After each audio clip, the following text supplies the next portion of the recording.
여러분의 아침을 함께합니다. 94.5MHz YTN 뉴스 FM 신율의 출발 새아침.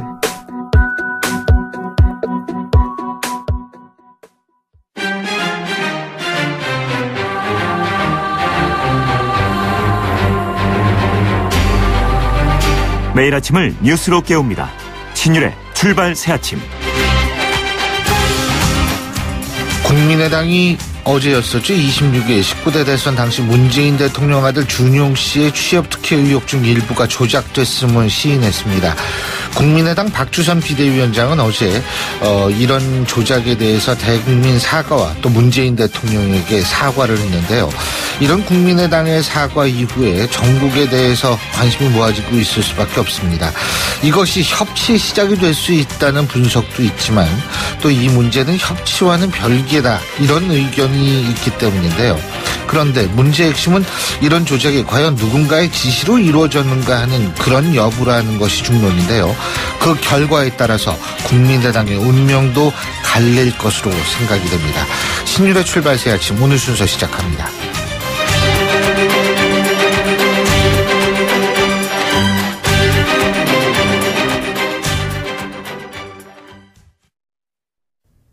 YTN 라디오 신율의 출발 새아침. 예, 지금까지 들어온 뉴스 정리해 보겠습니다. 백병규 시사평론가 스튜디오에 나와 계십니다. 어서 오십시오. 안녕하십니까. 예, 지금 제가 오늘 오프닝에서도 말씀을 드렸습니다만 이 대선 막판에 그 문재인 대통령의 아들 문준용 씨의 특혜 채용 의혹을 입증하는 것이다, 이렇게 주장을 하면서 국민의당이 내놓은 이른바 이 파슨스 스쿨 대학원 친구의 육성 증언이요, 이게 결국은 조작된 것으로 드러났는데 박주선 국민의당 비대위원장이 어제 이제 여기에 대해서 사과했죠. 근데 이게 파문이 가라앉을 것인가에 대해서는 좀 이견들이 많은 것 같아요. 그렇습니다. 일단 검찰 수사를 좀 지켜봐야 될 것 같은데요. 검찰은 어제 이 육성 파일을 조작한 국민의당 당원 이유미 씨를 밤 9시경에 이제 긴급 체포를 했죠. 참고인 신분으로 불렀다가 이제 긴급 체포를 한 건데요. 네. 문제는 과연 이제 국민의당 설명처럼 이유미 씨 단독 조작 사건인지 여부가 이제 핵심입니다. 이유미 씨는 어제 검찰 조사를 받으러 가기 전 이 당원들에게 보낸 문자 메시지에서 모 위원장의 지시로 허위 자료를 만들어서 검찰 조사를 받게 됐는데 당이 보호해주지 않는다면서 억울함을 호소했다고 하죠. 예. 당이 케어해주지 않는다, 이런 표현까지 썼던데요. 이 박주선 비대위원장은 그러나 이유미 당원이 직접 조작해서 작성한 이 거짓 자료였다고 이제 고백했다, 이렇게만 이제 해명을 했었죠. 예. 그래서 과연 이제 이 실체가 어떻게 되느냐, 이게 좀 쟁점인데, 이 문준용 씨 친구를 가장한 육성 파일 등을 조작한 이유미 씨, 이 카이스트 기술경영대학원 재학 당시 안철수 전 국민의당 상임 공동대표와 이 교수와 제자 사이로 인연을 맺어서 이 18대 대선 때 안철수 캠프 자원봉사자로 이제 활동을 했고요. 그래서 이제 국민의당에도 합류를 한 것으로 알려지고 있습니다. 이 조작된 녹취 파일 등을 당 지도부에 전한 이준서 전 최고위원, 이준서 전 최고위원 역시 이제 검찰의 이제 조사를 받은 바 있죠. 참고인 신분으로 조사를 받았는데. 이제 이분이 이제 받으면 조작을 지시했다, 이렇게 좀 지목이 되고 있습니다. 여기에 대해서 자기가 조작을 지시하거나 혹은 공모한 경우는 것은 없다, 이러면서 조작 관련사를 전면 부인을 했다고 하죠. 근데 이제 국민의당도 사과하고 그랬습니다만 문제는 이런 조작 파일이 어떻게 공당에서 제대로 검증되지도 않고 폭로가 됐는지, 이런 부분도 상당히 궁금해요. 사실은 저도 좀 그게 정말 궁금하고요. 아마 국민의당이 국민들에게 진솔하게 이 해명을 내놓아야 된다고 한다면 바로 이제 그 부분에 대해서 납득할 만한 해명을 좀 내놓을 수 있어야 될 것 같은데요. 이 대선을 불과 나흘 남겨둔 5월 5일이 이제 폭로가 되지 않았습니까? 당시 이제 에도 제보자의 신빙성에 이제 의문이 제기가 되자 국민의당은 이 제보자를 보호하기 위해서 누구인지 밝힐 수 없다, 그러나 좋은 기업이 다니고 있고 국내에 거주하고 있다, 이렇게 이제 해명을 밝혔었거든요. 그런데 이제 앞서 얘기하신 것처럼 이런 정도의 내용을 폭로할 때 어떻든 육성이야 신분이야 이제 임명을 할 수 있겠지만, 그러나 최소한 이걸 발표하는 쪽에서는, 즉 국민의당 쪽에서는 어떻든 이 사람의 신상에 대해서 최소한의 교차 검증 정도는 했어야 되지 않는가, 이제 이런 얘기들이 당연히 제기될 수밖에 없겠죠. 그렇죠. 이게 이런 일이 사실 이게 있을 수 없는 일이 벌어진 거거든요, 사실. 그러니까요. 지금 일색인데, 예? 참 이게. 아이고, 바른정당의 새 대표의 이혜훈 의원이 선출됐죠? 네, 당대표 경선에서 그 2위를 한 그 하태경 의원과는 5개 권역별 일반 책임당원 투표와 그 여론조사를 합산한 이 최종 득표율에서 그 3.8%포인트 차이를 이제 보였습니다. 국민 여론조사에서는 그 하태경 의원에게 그 0.7%포인트 뒤졌지만은 이 당원 투표에서 이제 이를 만회를 했죠. 이 바른정당은 이제 이에 따라서 그 창당 5개월 만에 비로소 이 대표 경선을 거친 이 선출직 지도부를 이제 구성할 수 있게 됐습니다. 이혜훈 대표, 그 보수정당의 그 최초의 그 선출직 여성 대표이죠. 바른정당은 그 50대 그 수도권 출신 여성 대표를 세우면서 영남 남성 중심의 그 기존 보수 정치와 그 차별화하는 그 계기가 되지 않겠느냐 이런 관측도 나오고 있는데요. 예. 좀 지켜봐야 될 것 같고요. 이혜훈은 그 바른정당 그 신임 당대표 취임 일성으로 이 보수 본진 대한 야당을 강조를 했습니다. 야 3당 체제에서 과연 어떻게 존재감을 이제 확인시켜 나갈 것인지 그리고 또 바닥으로 좀 추락한 당 지지율을 어떻게 끌어올릴 수 있을지 여부가 당장 눈앞에 과제가 되고 있죠. 제가 어제도 말씀드렸습니다만 5개 정당 중에 3개 정당의 대표가 맞습니다. 여성입니다. 예, 이건 바람직한 현상이에요. 네, 바로 전에는 대통령도 여성이었습니다. 물론 그런데 이제 그게 좀 안 좋게 끝나가지고. 자, 자유한국당 당권 레이스. 이른바 국민의당 자유한국당 당권 레이스. 이 바른정당의 정병국 의원의 착파문으로 지금 내용을 겪고 있는데 홍준표 전 지사가 아주 여기에 대해서 굉장히 분노하고 있는 모양이더라고요. 맞습니다. 예. 이 바른정당의 그 정병국 의원이 어제 출간한 저서 나는 그 반성한다. 여기에서 그 당대표 후보인 홍준표 전 경남지사가 바른정당 그 창당 당시 그 측근을 통해서 그 합류사를 밝혀왔다고 이제 밝힌 게 발단이 됐는데요. 네.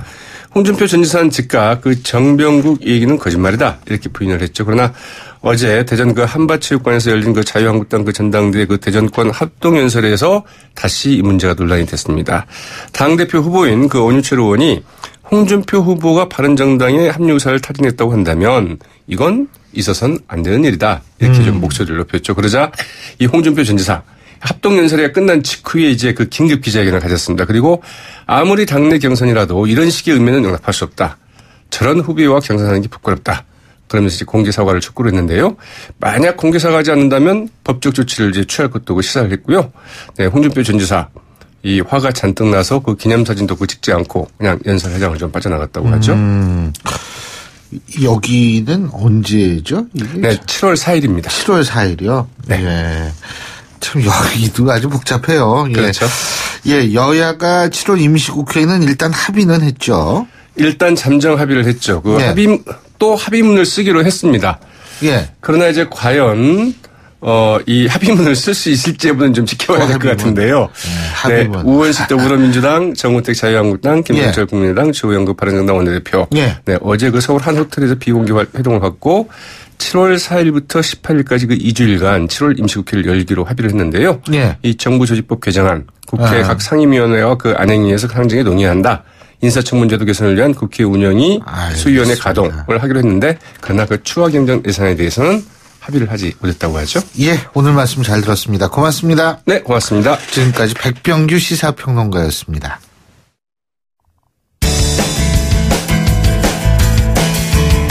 여러분은 지금 FM 94.5MHz로 방송되고 있는 신율의 출발 새 아침을 듣고 계십니다. 의견 주실 분은 짧은 문자 50원, 긴 문자 100원의 이용료가 드는 휴대전화 문자 메시지 우물정 0945번으로 의견 남기실 수 있습니다.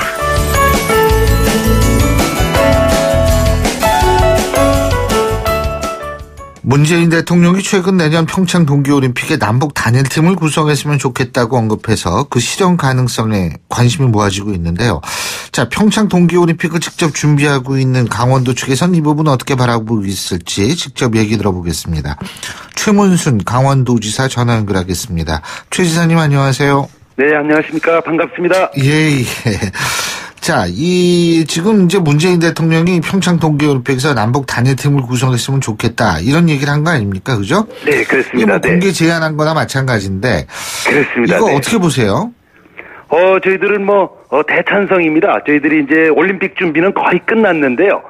지금 한 7달 반 정도가 남았는데 이제 남은 과제 하나가 이제 북한의 참가, 그러니까 흥행이라든가 이제 긴장의 안화라든가 뭐 여러 가지 이유 때문에 북한이 좀 참가를 어떤 식으로든지 좀 더 큰 규모로 활기 있게 참가해줬으면 하는 그런 바람을 저희들은 갖고 있습니다. 근데 북한의 참가 여부는 우리가 뭐 어떻게 제의하고 이런 게 아니고 결국 예선을 통과해야 되는 거 아니에요? 그렇습니다. 네. 네. 예선 통과가 이제 올해 내내 진행이 되는데요. 올림픽 직전까지 진행이 되겠습니다. 저희들은 한 4가지 종목 정도에서 북한이 일부나마 참가할 수 있지 않을까 그런 생각을 갖고 있습니다. 4가지 종목이 뭐예요? 우선 이제 북한이 전통적으로 남녀 피겨가 좀 강합니다. 네. 이제 북한에서는 그걸 빙상무용이라고 그러더라고요. 아, 빙상무용. 네네. 예. 지난번에 이제 일본 삿포로에서 열렸던 그 경기에서 동메달을 탄 팀이 한 팀이 있습니다. 그 팀이 이제 올해 한 9월, 10월에 이제 도전을 하게 될 것 같고요. 그 다음에 이제 전통적으로 쇼트랙이 좀 강합니다. 그 쇼트랙도 올해 이제 올해 이제 진행되는 예선이 이제 기대가 되고, 그 다음에 스키 종목이 이제 크로스컨트리가 있는데, 좋은 선수가 하나 있어서 그 선수도 기대를 해보고 있고, 지금 가장 이슈가 되는 건 이제 단체전 중에서는 여자 아이스하키가 되겠습니다. 이 네 종목을 좀 저희들은 기대를 하고 있습니다. 아이스하키, 피겨 이런 말씀 하셨는데. 네네. 근데 이게, 지금 이제 피겨는 남았죠. 지금 아직 예선이 남았죠. 그죠? 그렇습니다. 올해 9월, 10월까지 진행이 되고, 스키는 내년 1월 한 18일까지 결정돼야 되기 때문에, 올해 내내 예선이 대부분 진행이 됩니다. 예. 아이스하키는 어떻습니까? 그거는 끝나지 않았나요? 그거는 이제 여자 아이스하키가 굉장히 좀 약해서 가능성이 좀 없어 보이는데, 그런 경우에는 이제 IOC하고 얘기를 해서 와일드 카드가 있습니다. 이제 추가 쿼터라고 그럴까요? 그런 거를 이제 정치적으로 IOC가 중재를 하거나 해서 참가를 이제 팀이 할 수도 있고, 또는 우리 선수들과 그쪽 선수들을 일부 섞어서 단일팀을 만들 수 있고, 이런 이제 가능성이 남아 있습니다. 예. 근데 이러한 가능성들이 현실화될 그런 확률이 높다고 보십니까? 저는 확률이 높다고 생각하고 있고요. 근데 우선 실력으로 북한이 와주면 제일 좋고, 실력으로 안 될 경우에는 조금 전에 말씀드린 대로 IOC와 남북 당사자가 합의에 의해서 이제 와일드 카드, 별도 추가 쿼터를 따는 방식으로 있고, 이 두 가지가 있는데, 이 두 가지가 다 남은 기간 동안에 진행이 돼야 된다고 생각을 하고 있습니다. 이 장홍인가요? 북한 IOC 위원이요? 네네. 이 사람의 얘기는 그럼 어떻게 평가하세요? 일부 언론에서는 문재인 대통령의 제안에 대해서 부정적인 의견을 제출했다라는 분석도 있고, 또 다른 언론에서는 굉장히 긍정적인 반응이다 이런 얘기를 하는데 어떻게 평가하십니까?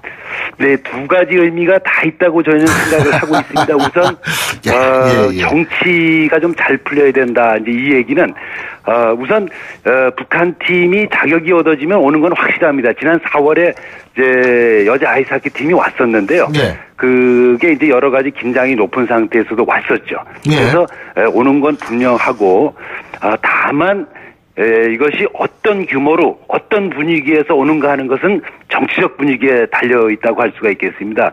예를 들어 응원단이 오는 거는 이건 스포츠하고 상관없이 2002년에도 한 300명 정도의 응원단이 왔었는데, 이건 이제 정치적인 사안이 되겠습니다. 오는 건 오는 건데 어떤 규모로 어떤 분위기에서 오는가, 이거는 이제 정치적인 분위기에 달려 있어서 긍정과 부정이 다 섞여 있다고 말씀드릴 수가 있겠습니다. 그러니까 긍정과 부정이 섞여 있다 이런 말씀이신데요, 그죠? 네네. 그리고 마식령 스키장인가요? 네네.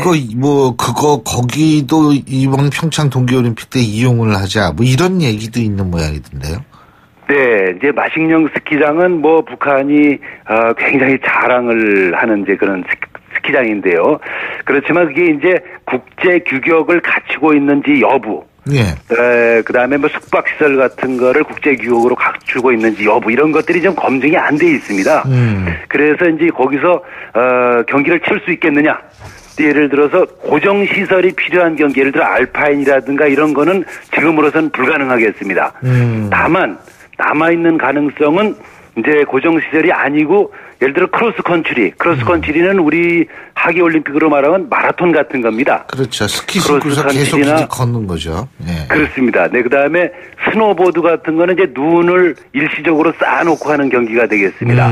그래서 그 두 가지 경우 얘는 뭐 가능성이 있다고 보겠습니다. 다만 그것도 이제 좀 빨리 서로 대화가 시작돼야 서로 검증을 할 수가 있겠습니다. 거기 이제 왔다 갔다 하는 경로 이런 것들도 그게 굉장히 교통이 중요한 거 아니겠어요? 그렇습니다. 네, 그렇습니다. 네. 그래서 교통이 과연 이게 어느 정도가 되느냐 이 부분이 상당히 중요할 것 같은데 그런 것에 대한 준비도 필요한 거 아니겠습니까? 그렇습니다. 이제 마식령은 북강원도에 있습니다. 예. 그래서 이제 지금 북강원도로 가는 경로는 그 전에 금강산 관광 때 이제 뚫어놓은 도로나 철도가 있고요. 그 다음에 우리 강원도 속초에서 원산으로 들어갈 수 있는 이제 항로 또 좀 개설이 돼 있기 때문에 그런 교통은 이제 별 문제가 없는 걸로 이제 판단하고 있습니다. 자, 이러한 어떤 분위기라는 게 네네. 국제사회에서의 그 대북 제재 분위기가 사실 있는 것도 사실 아니겠어요? 그렇습니다. 그런 분위기와 맞물려가지고 어떻게 평가하십니까? 이게 평가가 엇갈릴 수 있을 것 같아서 여쭤보는 건데요. 그렇습니다. 지금 이제 유엔의 대북 제재 때문에 지금 남북 관계에서 할 수 있는 게 거의 없습니다. 예. 다만 이 스포츠 분야는 지금 남북 관계에만 얽혀 있는 게 아니고 전 세계 국제적인 행사에 북한이 참가하는 거기 때문에 예. 예외적으로 이제 활로가 될 수 있다 이렇게 생각을 하고 있습니다. 실제로 지난 4월에 강릉에서 열린 여자 아이스하키 팀 선수의 북한 선수단들이 왔었고요. 그때 이제 우리 여자 축구단이 평양에 가서 그때 축구 경기를 좀 동시에 진행이 됐습니다. 예. 양쪽 다 뭐 우리가 이겼었는데요. 그리고 이제 우리 긴장이 높지만 우리 강원도의 유소년 축구단이 지금도 남북을 오가면서 경기를 계속 하고 있고 올해도 아마 차질 없이 진행될 걸로 저희는 보고 있습니다. 스포츠가 남북 간의 유일한 대화의 통로로 지금 남아있는 상태입니다. 근데 이제 그것이 그 올림픽에 뭐 예를 들면 단일팀으로 나간다든지. 네네. 뭐 이렇게 됐을 때 그렇다면은, 남북 간 단일팀 구성이라는 게 어떤 북한의 그 핵 문제라든지 이런 걸 풀 수 있는 계기를 마련할 수 있다고 보시는 겁니까? 그 단초, 그거는 이제 뭐 정치권에서 하기 나름이겠는데요. 예. 그 자체로 무슨 해결책이 되지는 않을 것 같고, 대화의 단초, 같은 것이 될 걸로는 저희는 기대를 하고 있습니다. 네. 지금 어쨌든 강원도 측에서는 그러면은 지금 요번에 평창 올림픽에 어떤 그 북한 팀이 오는 것 말고도 단일팀 구성이라든지 여러 가지가 있는데 어디에 가장 치중을 하고 계십니까? 그 준비하는 과정에서. 저희들은 이제 세 가지인데요. 단일팀, 그다음에 남북 선수단의 동시 입장, 그다음에 북한 응원단의 참가, 이 세 가지가 이제 진행이 되고 있는데, 나중에 두 번째, 세 번째 것은 비교적 쉬운 거고요. 단일팀이 제일 어렵습니다. 근데 단일팀이 되면 두 번째, 세 번째는 자연스럽게 진행되기 때문에 단일팀을 만드는데 남은 기간 동안 뭐 최선을 다할 예정이고. 어떻게 지금 북쪽하고 접촉을 직접 하실 겁니까? 제가 내일 그 장홍 IOC 의원을 만날 예정입니다. 이제 장홍 IOC 의원은 뭐 저희가 안 지가 오래됐고요. 올림픽 유치할 때부터 이제 저희와 관계가 있던 분들이고 또 이번 대표단에 좀 보도가 잘 안 돼 있지만 지난 4월에 강릉에서 여자 아이스하키 팀을 인솔하고 왔던 실무 체육 관계자들이 고위급 관계자들이 있습니다. 그분들도 계속 접촉을 하면서 이 부분들을 좀 굉장히 난관들이 많기 때문에 정교한 준비와 협상을 진정성을 가지고 해볼 생각입니다. 내일 만나시는군요. 예. 네네. 자, 그리고 요런 부분은 좀 다른 얘기인데. 네네. 홍준표 전 지사 같은 경우에 이제 지금 자유한국당의 전당대회에 나가고 있지 않습니까? 네네. 예. 말 나온 김에 자유한국당 전당대회는 7월 3일 날 개최된다는 거 저희가 뉴스 브리핑에서 7월 4일 날이라고 말씀드렸는데 7월 3일이라는 점을 제가 좀 정정을 해드리고요. 네네. 근데 이제 청와대 홍준표 전 지사 같은 경우는 청와대 참모진 인사와 관련해서 나라가 주사파 운동권의 시상이 됐다. 뭐 이런 얘기고 국민의당 김동철 원내대표도 운동권 출신들로 편중된 인사다. 그들만의 리그란 비판에서 결코 자유로울 수 없다. 이런 얘기를 했는데 이 부분은 어떻게 보세요? 글쎄요, 지금 저희들이 이제 올림픽을 준비하고 또 남북 단일팀을 이제 제안하고 또 추진하고 이런 입장에서는 이제는 좀 이런 색깔론 같은 거는 좀 벗어나야 되지 않을까 이런 바람을 좀 갖고 있고 사실은 이제 우리 올림픽 같은 경우는 저희들도 이제 곧 특보단도 발표를 하는데 모든 정당들이 함께 하는 그런 이제 올림픽으로 추진을 하고 있고 지금 우리나라의 여러 가지 달라진 정치적 갈등 이런 것들을 이제 통합하는 그런 국제적인 행사로 준비를 하고 있습니다. 그래서 홍준표 전 지사님 제가 그 경남지사 하실 때 뭐 자주 뵀었는데요. 이제 이래 올림픽에도 좀 같이 해주시고 지금 이 여러 가지 남북으로 또 내부적으로 또 우리 동북아의 정치 질서도 굉장히 어려운데 올림픽을 치르고 또 여러 가지 정치 활동이 진행되면서 좀 국민 화합이 됐으면 하는 바람을 저희들이 갖고 있습니다. 예, 잘 알겠습니다. 오늘 말씀 잘 들었습니다. 고맙습니다. 네, 감사드립니다. 예, 고맙습니다. 지금까지 최문순 강원도지사였고요. 신율의 출발새 아침 1부 순서 여기서 줄입니다. 잠시 뒤 2부에서 뵙겠습니다. 소통의 아침을 여는 공정한 목소리 신율의 출발새 아침. 신율의 출발새 아침 2부 순서 먼저 광고부터 듣겠습니다. 예, 화요일 아침입니다. 7시 39분 34초 지나고 있는데요. 지금 교통 상황 알아보겠습니다. 박광 캐스터. 네, 신율의 출발새 아침 교통정보입니다. 출근길에 우산은 챙기셨나요? 오늘 도로 위로 챙기셔야 할 사건 사고가 많습니다. 먼저 경인고속도로 따라 인천 가는 길 인하대병원 부근에서 사고가 좀 크게 났습니다. 대형 화물차 관련한 사고 때문에 이 부근으로 상당히 밀리는데요. 오늘 경인고속도로 타고 인천 가시는 분들은 미리 도화목에서 시내 쪽으로 우회를 하셔야겠습니다. 인천 요금소에서 서인천까지 길게 밀리고 있고요. 경인고속도로 따라 서울 가시는 분들은 신월 부근으로만 밀리는데 그렇게 나와서 국회대로 타고 서강대교 가는 길은 신월에서 국회의사당까지 길게 밀리고 있습니다. 양재대로는 서남나들목 가는 길은 구룡사에서 트럭터미널까지 더디고요. 암사 쪽으로는 서남나들목에서 양재나들목까지 밀리고 있습니다. 양화대교는 북단에서 남단 쪽으로 3차로에 사고가 발생했는데요. 이 부근으로도 안전하게 통과하셔야겠습니다. 신율의 출발새 아침 교통정보였습니다. YTN 라디오 신율의 출발새 아침. 예, 제가 오늘 방송 오프닝에도 말씀을 드렸습니다만 문재인 대통령의 아들 문준용 씨의 취업 특혜 의혹의 일부를 조작했다라고 시인한 국민의당. 과연 이 문제를 지금 어떻게 바라보고 있고 또 추경 인사청문은 어떻게 생각하고 있는지 직접 국민의당 문병호 전 최고위원 연결해서 입장을 들어보겠습니다. 안녕하십니까? 네, 안녕하세요. 예. 이 질문부터 가야겠죠? 지난 대선 당시에 문재인 대통령 아들 문준용 씨의 취업 특혜 의혹, 여기에서 문재인 대통령이 개입했다는 그런 제보가 조작된 것이다. 어제 이제 박주선 위원장이 시인을 하고 사과하지 않았습니까? 일단, 네네. 이 부분이 어떻게 된 겁니까, 이게? 글쎄요, 저도 어제 박주선 비대위원장을 뵈러 갔다 그 얘기를 들었는데요. 어째 이런 일이 있었나 할 정도로 황당했습니다. 정말 상상할 수 없는 일이 벌어진 것 같아요. 당연히 선거는 공정한 룰에 따라서 철저한 팩트 하에서 진행해야 되는데 문준용 씨에 대한 여러 가지 특혜 취업에 대해서 조작했다 그런 얘기가 나왔지 않습니까? 예. 있을 수 없는 일이죠. 정말 이건 공당으로서 정말 창피한 일이고요.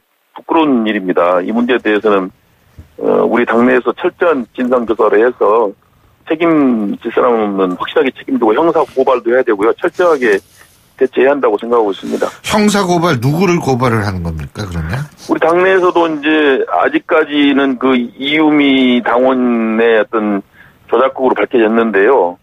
그 윗선에 어떤 문제가 있었는지 철저하게 좀 조사해야 되고요. 그리고 이제 당시 뭐 급한 상황이기 때문에 철저한 검증을 제대로 못했다는 게 문제입니다. 사실은 이 문제에 대해서 좀 더 냉정하게 검증해서 진실인가를 정확하게 따져봤어야 됐는데 당시에 좀 선거 워낙 화급한 시기였기 때문에 정확한 검증을 못하고 이제 이것을 대외적으로 발표하고 했었는데 이 문제에 대해서 좀 정확한 조사가 필요할 것 같습니다. 이 이유미 씨라는 사람을 아세요? 우리 문병우 의원께서는? 저는 잘 모릅니다. 아, 모르시는군요. 예, 예. 근데 뭐 이 사람이 그 안철수 의원의 제자고, 안철수 전 대표의 제자고, 안철수 대선 캠프 회고록의 또 저자 맞습니까? 거기까지 저도 잘 모르겠습니다. 뭐 상당히 잘 모른다는 설도 있고 또 뭐 상당히 뭐 그동안에 그 안 대표님 선거에 많이 도움을 줬다는 설도 있고 그러는데 정확히 저도 잘 모르겠습니다. 예, 예. 아니, 물론 뭐, 그, 안철수 전 대표 정도가 사진 하나 찍었다고 해서 뭐 가깝다 이렇게 볼 수는 없겠지만. 그렇죠, 네. 어쨌든 안철수 전 후보가 결자 해지해야 된다는 목소리도 나오는데 이 부분은 어떻게 보십니까? 그 문제에 대해서 이제 일단은 뭐 상황 파악을 정확히 해야 되겠죠. 과연 어디까지 보고가 됐고, 뭐, 안철수 후보께서도 그것을 알고 있었느냐 여러 가지 따져봐야 할 문제인데요. 예. 제가 지금까지 파악한 바로는 막 공명선거 실천단 정도에서 이 문제가 논의가 됐고 아마 그 박지원 상임위원장에게도 뭐 정확히 보고가 되지 않은 것으로 그렇게 파악하고 있습니다. 좀 더 이제 진상 파악이 된 다음에 얘기를 해야 될 것 같습니다. 근데 지금 이유미 씨 같은 경우에는 지시로 한 일이다 이렇게 주장하고 있는 것으로 알려지고 있는데요, 그죠? 글쎄요, 뭐 어디 페북에 그렇게 쓴 것 같더라고요. 저 봤습니다만은. 그런데 그것은 이제 정확하게 모르겠습니다. 이제 자기 변명으로 한 것인지 실제 그런 일이 있었는지 뭐 정확하게 알 수는 없습니다. 그렇군요. 근데 이제 이게 중요한 것이요. 이 배후를 지금 밝혀야 한다. 더불어민주당 같은 경우 이렇게 주장을 하고 있고요. 그죠? 네네. 이 문제가 어떻게 정리되느냐 이 부분이 상당히 중요한 것 같은데 왜냐하면 뭐 일각에서는 이거 협치의 계기다 뭐다 뭐 이런 얘기를 하는데요. 예? 어떻게 보세요? 글쎄요. 이것은 뭐 협치의 계기 그런 것은 뭐 아닐 것 같고요. 예. 뭐 이것은 하여튼 뭐 민주주의 국가에서 있을 수 없는 일이 벌어진 겁니다. 그래서 이 문제에 대해서 철저하게 진상조사를 해서 우리 당에서도 책임질 건 책임지고 하여튼 아직까지 좀 그 철저한 조사가 좀 안 돼 있습니다. 이유미 씨가 한 건 이제 인정이 됐는데 얼마나 이제 그것이 윗선에 보고가 됐고 우리 당에 이제 그 윗선에서 얼마나 이 문제를 알고 있었는가 이런 것들이 이제 중요한 건데요. 아직까지는 이제 이유미 씨 단독으로 조작하고 윗선에서 잘 모르고 그것을 순수하게 받아들였다. 현재까지 나온 팩트는 그건데 어쨌든 간에 뭐 국민의당으로서는 이 문제에 대해서 철저한 반성과 함께 책임자 처벌 여러 가지 국민들이 의혹을 갖고 있는 부분에 명쾌하게 해명을 해야 될 것 같습니다. 근데 이제 그 일각에서는 이 국민의당이 이렇게 사과를 했으니까 앞으로 더불어민주당의 협치를 좀 잘 해야 되는 거 아니냐 이런 얘기도 있는데요. 그 문제하고는 전혀 관계가 없는 거라고 생각합니다. 그거하고 연관시키는 게 아니죠. 예, 두 문제는 별개다. 예. 근데 경우에 따라서는 국민의당의 도덕성에 치명타가 돼서 상당히 그 좀 흔들릴 수 있다 이런 얘기도 나오는데 어떻게 보세요? 그렇습니다. 이 문제는 정말 저로서도 정말 황당하고 좀 화가 나는 문제인데요. 어떻게 이럴 수가 있나 하는 생각을 했습니다. 지난번에 작년에도 총선 직후에 리베이트 사건 때문에 제가 휘청거리지 않았습니까? 그리고 리베이트 사건에 대해서는 저희가 좀 할 말이 있었어요. 그리고 그 뒤에 또 법원에서 전체 무죄가 선고했기 때문에 명예가 회복이 됐는데 이 문제에 대해서는 솔직히 말해서 변명할 여지가 없습니다. 이게 참 정말 기가 막힌 일이네요. 네, 기가 막힌 일입니다. 이게. 자, 다른 얘기도 좀 여쭤볼게요. 문재인 대통령이 지명한 인사들도 국회 동의를 얻기보다는 좀 임명이 강행되는 경우도 있었지 않습니까? 그리고 네. 이제 어제부터 인사청문회 하고 이제 계속 인사청문회 이어지는데 지금 인사청문회 전국 어떻게 보고 계세요? 저는 기성 정치가 정말 국민들의 민심을 제대로 파악하지 못하고 있다고 봅니다. 예. 지난 총선 때도 국민들께서는 분명한 메시지를 보냈거든요. 예. 변화와 개혁을 해라 이렇게 보냈는데 총선 이후에 정치권이 한 게 아무것도 없고요. 지난 박근혜 최순실 국정농단 사태 이후에 지금 국민들이 원하는 것은 적폐청산과 변화와 개혁입니다. 그런데 지금 과연 정권을 잡은 문재인 정부 여당도 적폐청산이나 변화와 개혁에 제대로 하고 있는지 의문이고요. 예. 거기에 대응하는 야당도 구태 정치를 반복하고 있다. 저는 그렇게 평가하고 있습니다. 그래서 현재 기성 정치권이 정말 국민들에게 실망을 주고 있다. 그런 생각이고요. 근데 이제 우선은 정부 여당이 잘못하고 있다고 봅니다. 정부 여당이 저는 그 전부터 보면 문재인 정부가 적폐청산이라고 주장을 했는데 적폐가 무엇인가에 대한 규정을 안 했어요. 과연 무엇이 적폐인가? 이 세상의 모든 부조리가 적폐라고 그러면은 그것은 아무것도 아닌 것이죠. 예. 뭔가 정말 이 시대의 적폐가 뭔지를 정확하게 규정한 다음에 그것에 맞는 포커스를 맞춰서 어떤 국정을 집중하고 그에 맞는 정확한 국정 철학을 세울 필요가 있습니다. 그런데 그런 게 없이 그냥 지금 약간 중구난방으로 하고 있는 것 같아요. 그냥 이미지 정치, 마음씨 좋은 겸손한 대통령 이런 이미지 가고 있는데 이게 아니라고 봅니다. 예. 자, 제가 청문회 여쭤봤는데 조대엽, 송영무, 김상곤 지금 야권에서는 부적격 3인방이다. 뭐 이렇게 지금 부르고 있는 모양이던데 네네. 이 부분은 어떻게 보십니까? 당연히 적합치 않다고 보고 있습니다. 지금 적폐청산 변화와 개혁을 요구하는 게 시대 정신인데 과연 거기에 맞는 장관 후보냐가 문제고요. 예. 그중에서 특히 이제 송영무 후보 같은 경우는 지금 우리 나라에서 가장 중요한 지금 척결돼야 할 적폐 중에 하나가 군납비리 아니겠습니까? 예. 군납비리에 대해서 수사를 무마했다는 의혹이 있고요. 그리고 전직 고위 관료들이 퇴직 후에 무슨 연봉을 3천만 원씩 월 3천만 원씩 받는 이러한 직장 생활을 했다. 이것은 근본적으로 저는 부적격자라고 생각합니다. 특히 해서 이렇게 무슨 법인에서 월 3천만 원씩 준 이유는 무슨 로비와 관련되거나 군 정보를 제공받거나 부당한 청탁을 염두에 뒀다고 볼 수밖에 없는데요. 이런 것들은 정말 부적절한 것 같고요. 일반인이 잘 모르는 세상이라고 그러던데. 네. 그리고 김상곤 후보 같은 경우도 사실은 이제 교육부 장관 아닙니까? 교육부 장관이면 논문 표절이라는 것이 가장 핵심적인 부처의 업무인데 관련된 업무인데 다른 부처 장관 같은 모르지만은 교육부 장관으로서는 적절치 않다고 봅니다. 예. 도덕성이 이제 여러 가지 5개 기준을 제시했는데 그거를 일률적으로 적용하는 것보다는 어떤 부처 관련된 도덕성이 더 중요하다고 봐요. 예. 논문 표절이 예를 들어서 보건복지부 장관이라고 그러면 조금은 덜 할 수 있겠는데 교육부 장관이라고 그러면 그것은 가장 핵심적인 문제라고 보기 때문에 역시 김상곤 후보도 적절치 않다 그렇게 보고 있습니다. 예. 그리고 조대엽 이제 후보자 같은 경우는 상대적으로 저는 두 사람에 비해서는 조금 이제 덜하다고 보는데요. 예. 어쨌든 간에 음주운전이라든가 해명에 여러 가지 거짓말 의혹이 나고 있고 여러 가지 하여튼 문제가 많이 있어서 다 좀 적합치 않는 분들이라고 보고 있습니다. 이 더불어민주당 추미애 대표는 국민들이 문재인 대통령한테 압도적인 지지를 보내면서 응원하는데 야당들은 민심을 아랑곳하지 않고 발목 잡기에만 열중한다. 왜 야당 달래지 않냐 타박한다. 적반하장도 유분수다. 이렇게 비난했는데 어떻게 들으셨습니까? 그건 정말 무책임한 얘기고 부적절한 표현입니다. 아니 무슨 여론이 인기가 높으면 모든 게 다 부사 통과입니까? 오히려 야당의 역할은 그러한 때 오히려 잘못된 대통령의 인사에 대해서는 노할 수 있는 태도를 보이는 것이 야당의 역할이고 국민들이 바라는 거죠.